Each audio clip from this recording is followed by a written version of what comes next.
Welcome to Steelfest 2024. This is Rauta. I am Jerry, your host today, once again, surprisingly. And here we have some Icelandic black metal. Now, usually I would like to pronounce the name properly, as cool it is and all. But Icelandic, man, it can be so hard. So let's introduce these guys. Let them introduce one another and tell how this band is actually pronounced. Sir, please state your name and what again is the band you are here with? You try first. Misthyrming? Yes, correct. Well done. Yeah. I am Dagur, the vocalist and frontman of the band, Misthyrming. Yep. And you, sir? I am Thomas, the guitarist of the band Misthyrming. Now, first we'll start with a kind of a light-weighted anecdote. The way we met at Inferno was funny because when you told me your name, you gave me a little bit of impression. It's like Decker, like giving me the poking stuff and all that stuff. And we had quite a interesting stuff after party and all. And now here we are. Obviously, you've been doing gigs lately, and once again you're conquering the stage and all. The first question is Misthyrming more a live band or a studio band? Gun pointing at your temple. It's definitely 50-50. Like both aspects, like live and studio, I think they have equal importance to us. Recently we've been doing a lot of festivals, traveling a lot. We love doing that, but we spend a lot of time in the studio, and we've been doing that together with various projects for a long time, over a decade. And yeah, they are like separate things. Touring, like you have to maintain your instruments and all that. You have to maintain your physique. In the studio, you have more free time to relax and just focus on one thing at a time. So, and we love both, and they amplify each other in the end as the idea of the band. What about you, sir? If you got to pick your favorite child of these two, playing live or creating music, recording at the studio, which is more important, performing or creating new music? Well, I mean, neither. It's both is an extension of the same idea. Like the live performance is an extension of the ideas that we put forth in the studio. So you cannot really separate one from another. I don't think so. Could you even imagine doing a so-called bedroom black metal when it's just you and the instruments and? Absolutely, but I don't think Misthyrming is a project that should be a bedroom black metal or like a studio project. I think like the wrath is manifested in the music in a proper sense in a live setting. Yeah. Now let's tackle the name. Nobody, of course, outside Iceland can possibly understand the names of the albums. The names of your songs are done with weird, even alphabet is. Like I remember when I was listening to the albums and kind of revisiting some of your music prior to this, I'm like, okay, even if I would go for Norwegian names or Danish name, Swedish name, even as a Finnish person, I would figure out, okay, that means forest and this one. With Icelandic letters, I'm like, okay, I give up. Yeah. So. Let's start with the name. What Misthyrming really means? It's a two-part word. Mis, it's the same as in English. Mis, like something wrong, like that. Like misspelling and yeah. And then thyrming means mercy. So it's basically the opposite of showing mercy. Okay. So it basically means abuse or torture or something in that area. So it's a great name in that sense. No mercy.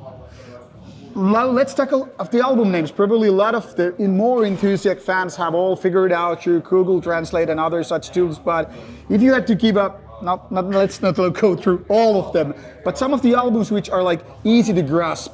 What are the album names about? For those who are like, okay, I'm figuring out this band now.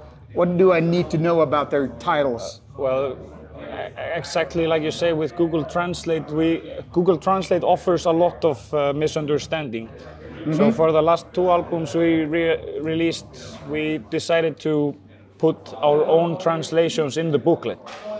So if you buy the album, you can actually see our own interpretation in English of all of the whole content instead of copy pasting the lyrics into Google Translate and getting like half of what Exactly. it means, like, and a lot of misunderstanding at the same time.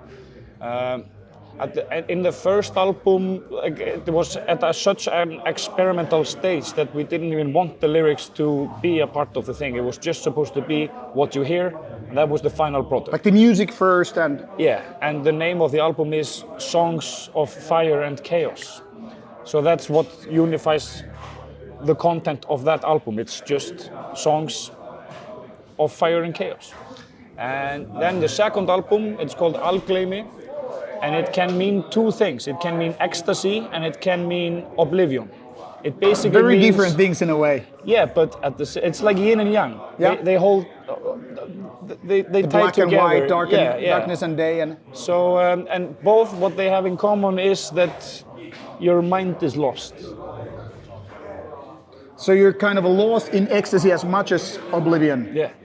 That's pretty philosophical take on that stuff. Yes, indeed. And the last two songs on the album are Al Sæla, which only means ecstasy, and then the final song Al Gleymi. So those last two songs are the yin and yang. And the Al Sæla song is more upbeat, more party, and then Al Gleymi is more down, more depressed. And they are mirroring each other. So that's kind of the concept on that whole album as well. Now, the more enthusiastic viewers on the other side of the camera are now guessing, are you bipolar? Or do you just need to convey both worlds? Yeah, well, I am just human. We have emotions. Sometimes we're happy, sometimes we're not. And like if you live a flat life where you're always neutral, you don't take risks and all that, you might stay in a safe space. But if you take risks of going high, you might fall down deep. So that's kind of a path that I believe a lot of people in black metal, for example, share. Like they want to go as hard and as far as they can with the risk of falling down. Falling flat on earth and taking the damage. That's a sort of a lifestyle. It has some youth in it, I think, like wanting to rebel and all that, and willing to take risks at the cost of. I think metal at its core has this youthful, rebellious energy. And I mean, you can't really, it goes specifically for black metal.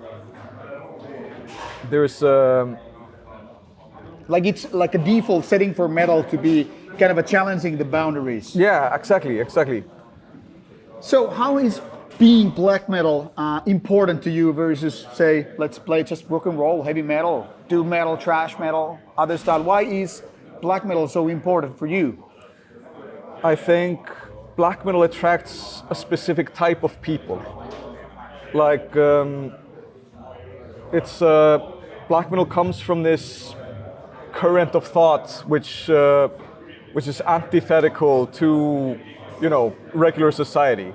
Like nobody is born into black metal. You're born into a society, and when you go against society's values for a long enough time, at a certain point, you will reach black metal.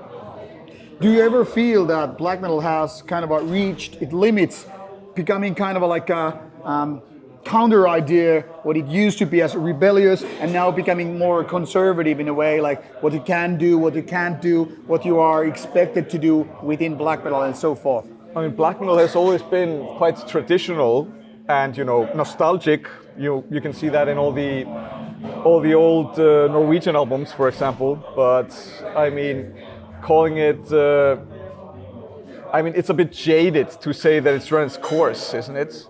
Yeah, definitely. I don't mean that, but there's a lot of bands which seem to have we stopped challenging and kind of became more conservative, whether it's about political takes or religious takes or kind of about being the anti-establishment in a way, like we broke the rules and now we're backpedaling to start one, like figuring out what we are all about.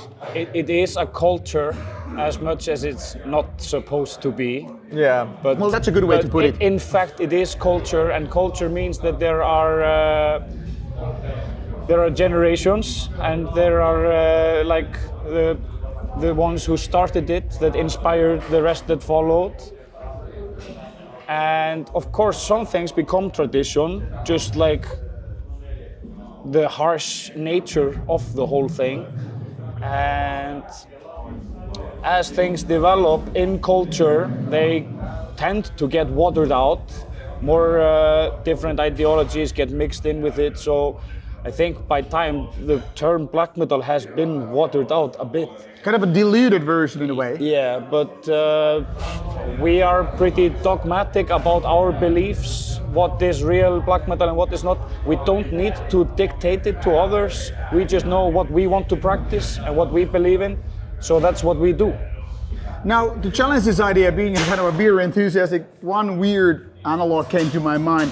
That black metal with some bands is more like you have to have different versions of beers and alcohols, like recreate the whole idea, and then you only come back later to kind of a lager beer after all the weird hipster ideas. You mean like industrial black metal? And well, yeah, I mean like post metal, black metal and all that stuff, like going too far away after the first wave and second wave, and then kind of stepping out of the boundaries. Then you're definitely getting derailed. Like you're going further away from the core point. Yeah. But there are lots of Icelandic black metal bands, not necessarily you though, which seem to sound like, okay, these are so either dissonant or so far away from the traditional riffing and ideas, which seem to like where you actually draw the line, which is kind of like pure blood black metal, and which are like only half the thing going on. And of course, Iceland scene is not exactly very big. How do you feel like you're on the, say, more traditional side of things in that sense? How do you feel like, how important it is to you to defend against these untraditional values, so to speak, in terms of music? Couldn't care less, man. You're like, just, I don't give a fuck. But I mean, your style is between the more modern and traditional. You're not exactly 80s, nor you're not really 2020s in your style, but somewhere in between. We have various inspirations, and I mean, you can't expect every band for the past 40 years to sound like Venom. Of course. And I mean, at a certain point, even if, I mean, let's say everybody decides to write black metal that sounds like Venom, obviously it's going to be filtered through the mind of someone who is not Venom. So you're going to get these refractions of the style of black metal. Yeah, I mean, I've seen people who like think like, okay, Venom isn't black metal because it doesn't really sound second wave, and probably the same people would say like, yeah, Bathory is black trash if it was now invented because it's not really 1990s or 2000 sounding. How does this sound to you? I mean, at that point you're arguing semantics, isn't it? Yeah. I mean, black metal is about the spirits. I mean, what distinguishes Black Merciful Fate from Iron Maiden is the atmosphere and the lyrical themes and the thematic approach. Like, that's the core of black metal. Isn't this one specific musical idea that you can pin down? And yet we love Iron Maiden just as much as we love Merciful Fate. Of course. Now, this brings me to a very weird question. I'm derailing a little bit. I recently found out that you like Rammstein quite a bit. Is this correct? Yeah. And of course, some people will be like, how he can like such big band, how that is so different from this. Bullshit, yeah. blah, blah, blah. What do you say to these people? Well, I understand why somebody would judge that, but I have my own nostalgic connection with Rammstein. It was my first band when I was 8, and it totally changed my perspective on life. It was the first time I heard electric guitars and drums, metal music. What's the best album then? Mutter. Okay, that's really good. 2001, and that was the same year as when I discovered them. And I think like what they were doing at that time is great art and honest, like no bullshit. Today, the idea of Rammstein is it's very commercial, and I don't like everything that they do. But you're not even supposed to like everything bands like that do. I have a nostalgic connection with them, and the good stuff that they made, that's the good stuff. All right, let's talk about later that. Now, a lot of people, when they think about Nordic black metal or metal in general, be it Finland, be it Norway, be it Sweden, they're thinking of the lakes or fjords or forests. And when we talk about Iceland, we can just like, fuck the forests. You are not exactly a forest country, so you cannot have those lyrics about let's get into skogen or something like that. Well, we can. but how is, or which ways Icelandic nature inspires you? What are your forests, so to say? I mean, Iceland is really volcanic. Yes, I mean, definitely. the island itself is really young, so... And it's a desert. It's a desert, yeah. Yep. Do these things mean a lot to you when you think about like how the environment, how the country, how the landscape can inspire you, or is it just meaningless? Of course. Do the Finnish forests mean much to you? Well, it depends who you ask. Me? Yeah. Yeah, sure. Yeah. But if you ask somebody else, they're just like, I don't know, drugs and booze and all that stuff. So It's definitely subconscious. Yeah. Like you are affected by everything in your surroundings. Always. well, let's put it this way. Does big Icelandic mean to you as in terms of being a musician doing black metal? I think you should just read the lyrics to our song, which is called Iceland Castrated Dump. Okay, fair And enough. the whole lyrics are just describing the landscape and how fucking sterile it is. I mean, I've been once there, and it was a weird trip. Even from a person coming from Nordic countries, it's so very different. And don't get me wrong, it might be like castrated, but it's beautiful. Yeah, But it's kind of a barren it's also. barren, yeah, like I said, a desert. Yeah. And in the middle of the Atlantic Ocean. Like we are a part of the Nordic countries, but we are so far away in the Atlantic Oceans that we don't qualify as Scandinavia. But still Call we it have testicles. Testicles of Nordic countries. This, yeah. Kind of a separated, but kind of a still part of it. Where they keep all the testosterone. Exactly. Yeah. Needs to be a bit far away so it can be a bit colder. Yeah. Talking about testosterone, Iceland is of course part of the Viking culture, and the Viking culture has had big impact when it comes to the old Viking stories, Edda poems, whatever. Even though a lot of people give credit to Norway, of course, for that, and Denmark. What does it mean to you in comparison that a lot of, especially Norwegian and Swedish bands, like take a lot from the Viking culture? Is Viking culture relevant to Misthyrming? No, I wouldn't say that. I mean, Viking culture pretty much ended, over 1,000 years ago. It's a fascinating culture, but I mean, Iceland has mostly been farmers and, since then. We like folk music. Yeah, we really like folk music, and Iceland has a really rich and interesting history, but Vikings in particular, I wouldn't say are much a specific influence on Misthyrming. They are many generations apart from us. Yeah. But yet, a lot of those other countries are like, okay, let's still keep going to that. Do you feel it kind of a silly or nostalgic or romantic, or like, hey, come on, let's get back to this date? I mean, you can approach these topics with tact, but I mean, a lot of the times it feels, someone ham-fisted, LARPing, right? It would be like a fantasy project, like I'm on a march or something like that, Yeah. The kind of a Game of Thrones metal in a way. Yeah. I said it, not them, so just got my head. Now, we've been discussing now a little bit of the lyrics and the mindset. When it comes to music, what inspires you? What kind of bands? You mentioned Rammstein, Iron Maiden, and all this stuff, but are there certain bands that are like considered like holy or beyond criticism, if you will, when it comes to like this keeps inspiring me when I grab the guitar or whatever? Nothing is beyond criticism. Obviously, but quotation marks. I mean, you mean something like that we call holy. Well, there are so many bands. Yeah. There's the Swedish scene. There's the classic Norway scene, there's the French scene, and then there's a lot of spread.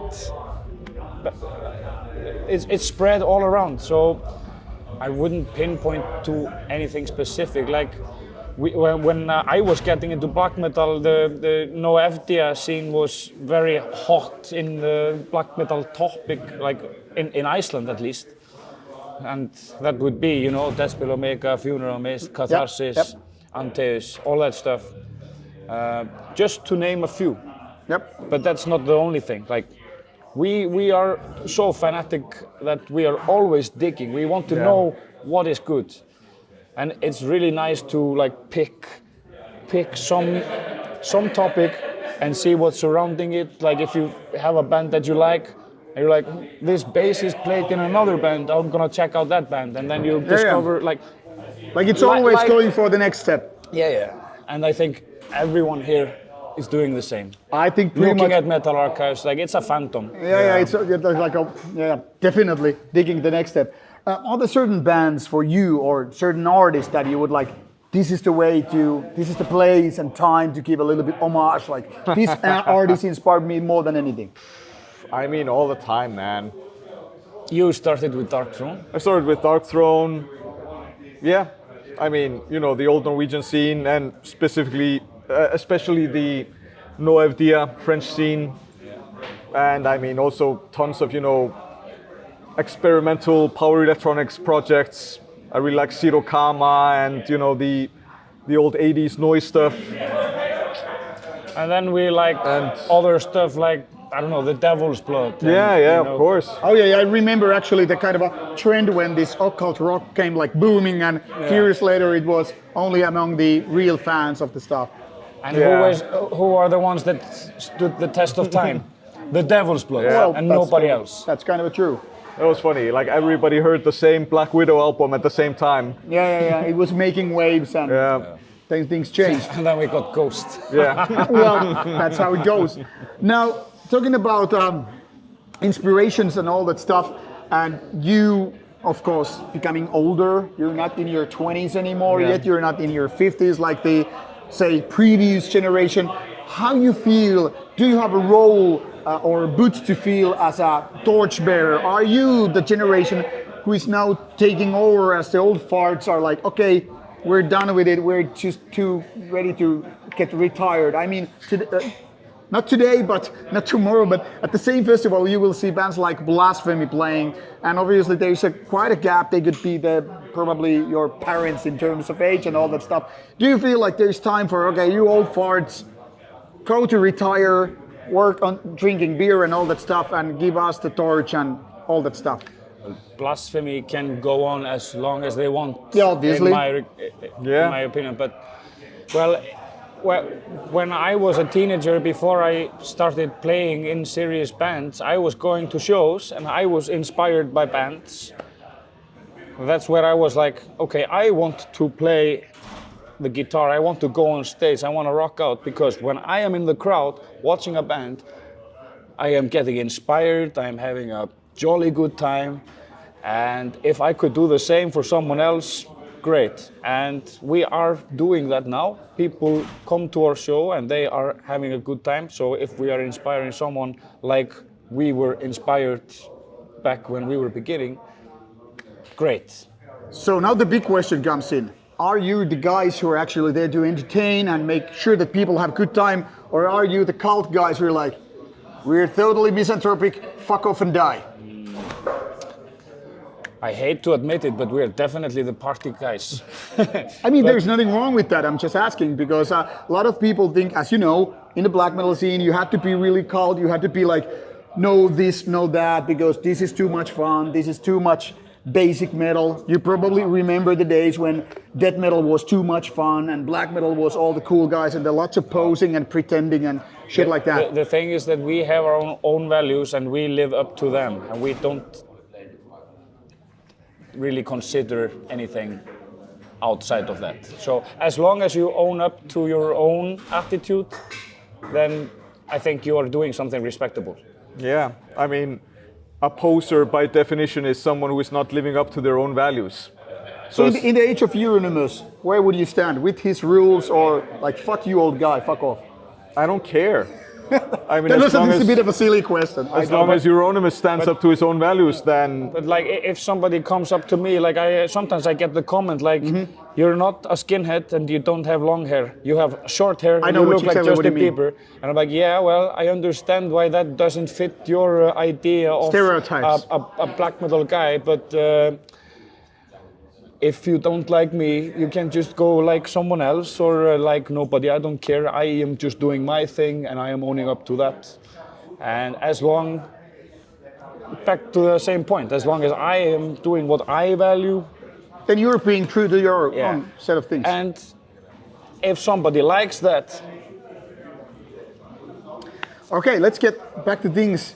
Do you have any regrets? Like, I should have had acted differently when it was in my 20s, or acted differently when I was touring, or this or that? Or are you totally satisfied whatever you did up to this day?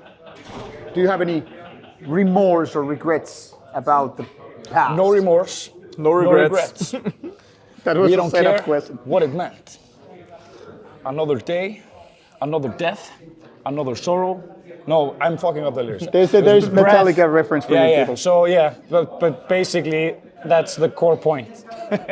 No, like everything, all the mistakes you make are just steps for you to improve. Yeah. So where you aim to improve? What is there an end game, or is it ever evolving process? I mean, I think the more you practice your craft, the more you notice the smaller details. And of course, the devil is in the details, so... Yeah, and you shouldn't get too comfortable. Always challenge yourself. Yeah. I think that's like the number one point. Like when we're working on a new album, the goal should be to do a little bit better than the last one. But is it or possible? Much better. Well, if you believe you can, you should try. That's like a Disney stuff.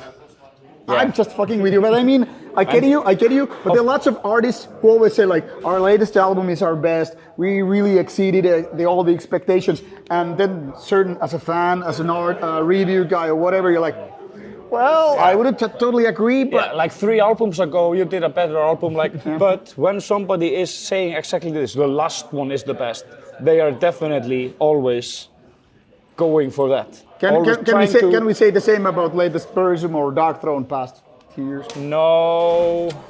Because I mean like fucking great bands back in the days, but nowadays are like, can we really even say that kind of a evolution? But I mean, can you make quintessential genre-defying albums for 30 years? Then again, you could ask the same about Metallica and Iron Maiden. Yeah, I mean, yeah.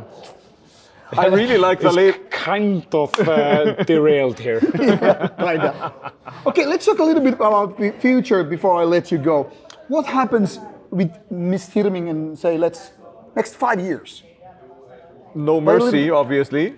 We don't plan that much ahead. No. Okay, 2 years. Well, like now we have been doing festivals and tours as much as we can since COVID ended, and it's taking its toll, so we're gonna take a break after this summer. It's not like we're gonna go on a hiatus or anything, but we're gonna do fewer shows, kind of regain our energy and see if we can maybe start working on new stuff or not. But we need to have the space to do that. So we finish with this summer, very exciting summer by the way, but after that we regain our strengths. And then we decide, are we gonna focus on studio time? Are we gonna plan some tours? We need some rest first, and that's the only plan. All right. Final questions. 2 ones, both for you. If you get to choose one band, any band you would warm up, what would that be? Any band, doesn't matter if it fits your style or anything, but we already, kind of a dream come true. We already warmed up for all the bands we wanted to warm up for that are active, you know. So you're done. Except Rammstein. Okay, what about you? That's a good answer, by the way. Slayer. Another good answer. Yeah. All right. Since you're inspired by such good bands, you probably have some good life advice. If you get to give one advice to your younger version, the one who was figuring out, I want to be a rock star, what would you tell that person? Keep practicing the guitar. What about you, sir? Give it all you got, even though nobody seems to be liking it. Those are very good words. Thank you to your audience. Now, this is Misthyrming. Obviously, now you want to dig into their music. I hope you have done it before this interview, but in case you haven't, now you have quite a few more reasons, even excuses to check out their music. It's quite a roller coaster ride. You might not like everything, but then again, that applies to all the bands. But if you're good and lucky and open-minded, you will love it all the way through. This is Misthyrming, this is Steelfest, this is Rauta. Off you go, check out the music, and want to have some comments from you. What is their best album? What are your favorite songs? Have you seen them live? Down you go, make your answers, and see you with the next interview coming your way. Rauta, out. Thank you guys. Good answers. Thank you, Rauta. Okay, before you go, let's take a couple of quick photos so we get to use them for social media. As we know, it's very, very important.